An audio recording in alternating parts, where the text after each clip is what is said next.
Good morning. We're starting out with bright blue skies in Springfield. A nice start, 65 degrees on north and northwest winds at 3 miles per hour. We do have some concerns about some patchy fog you might find on your way to work. 3/4 of a mile visibility in Fayetteville. It's 68 degrees in Branson, 67 in Monette, and 64 in Fort Leonard Wood. Less humid air is on its way in from north to south, so today won't feel nearly as sticky as it was yesterday. We're looking at those temperatures at the pool in the middle and upper 80s. Still a very high UV index of 10. At the fair today, going for a high of about 87 degrees. It should feel nice, or at least not as oppressive as it did yesterday. The Cardinals play game at 6:30 tonight at Hemmons Field. 82 for that first pitch, and I know last night they had some rain delay issues. I don't expect that at all for tonight's game. A mix of sun and clouds today, 87 degrees, mostly sunny.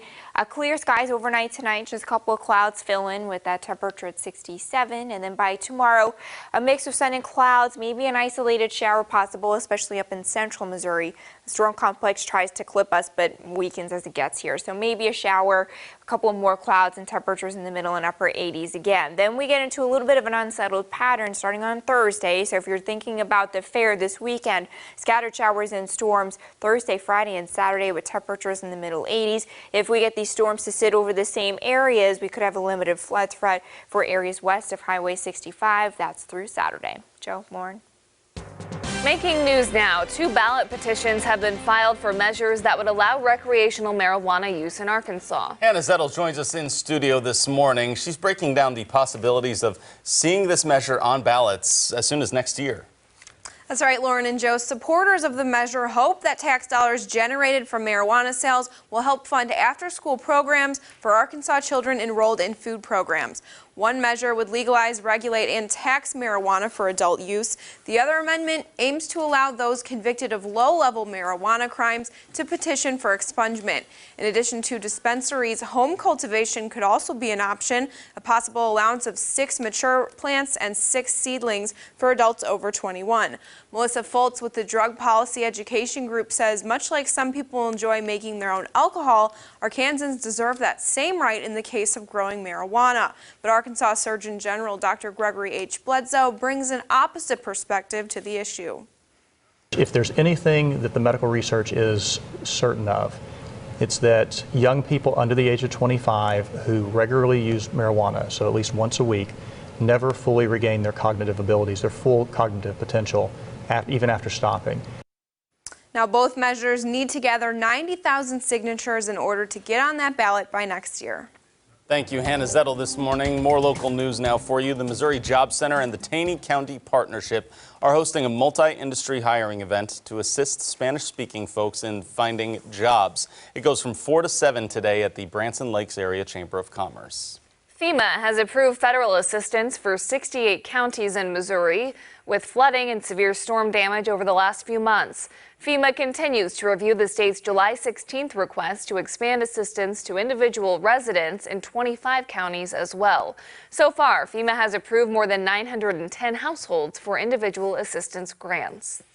In some medical news, the Missouri Department of Health and Senior Services now requires health providers to report evidence of Legionnaire's disease in 1 day instead of 3. The number of cases of the disease has increased in Missouri 500% from the year 2000 to 2017, and since 2014, 814 Missourians have gotten Legionnaire's. It's your right to know. 2 former employees with the Vernon County Ambulance District will spend time behind bars after embezzling hundreds of thousands of dollars. Former director James McKenzie and former bookkeeper Tina Werner embezzled $270,000 from 2013 to 2015. That included more than $100 grand from the district's annual toy drive. Those 2 will be repaying almost all the money. A settlement was finally reached between Farmers Park and Metropolitan Farmer yesterday. The news leader says Farmers Park was awarded $169,000 in back rent and fees. The restaurant fell behind on rent in January of last year and closed shortly thereafter. The space at Farmers Park is now the home of the restaurant Progress. One person is dead following an accident in Phelps County. 59-year-old Roman Zaragia was driving a box truck westbound on I-44 about 9 miles west of Rolla when the accident happened. According to the Highway Patrol crash report, the truck traveled off the right side of the roadway, overturned, and came to rest on its top. The report indicates that he was wearing a seatbelt when the crash happened.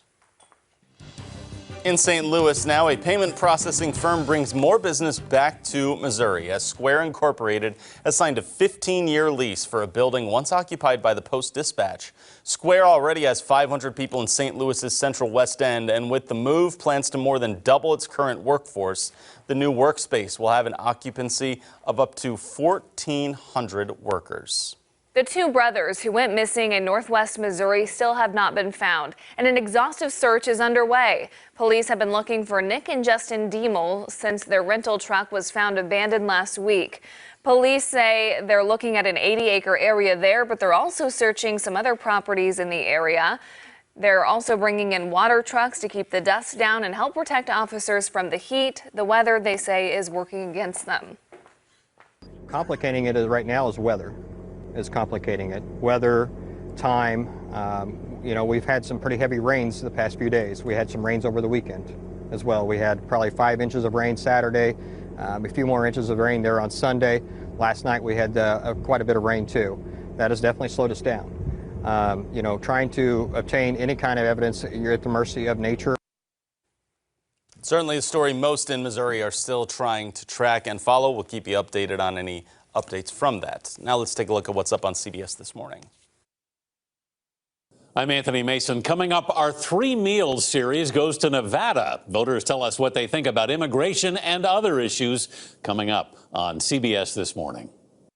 All right, and a couple of Google trends. The top one this morning is a Capital One data breach that is affecting a lot of people. Yeah, a lot of folks have been impacted by this at the moment, and actually they've already made an arrest in this. More than 100 million customer accounts and credit card applications earlier this year have been hacked. The company says none of those accounts or login credentials were compromised. They're saying that, but they're also likely to offer credit monitoring for you out there for free and identity protection. 33-year-old Paige Thompson has been arrested for it. She's a former tech company software engineer. And another trend happening out of Kansas, an earthquake overnight around 4:30 this morning near Salina. It's measuring about a 3.1 earthquake right now near New Cambria. And so some people said they felt an aftershock a few minutes after as well, but a lot of people getting on Twitter this morning asking the question, did you feel that? I'm actually curious because that's not all that far from the Ozarks, so I'm going to look at the USGS page because it will show you how far did you feel it. People go in and do those citizen reports of yes, I felt it. I haven't gotten any reports on social media this morning of anybody telling me anything shaking in Springfield. Okay.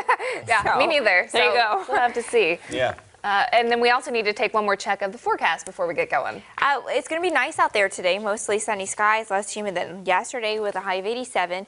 Maybe a shower tomorrow, and then we're looking at healthier chances for scattered showers and storms Thursday, Friday, and Saturday. If those storms hit the same areas, we could have a localized flooding threat. All right, well, thanks for tuning in to Daybreak on this Tuesday morning. We're looking at streets down in Branson right now. Hope you all have a great week. We'll see you back here in just a few minutes.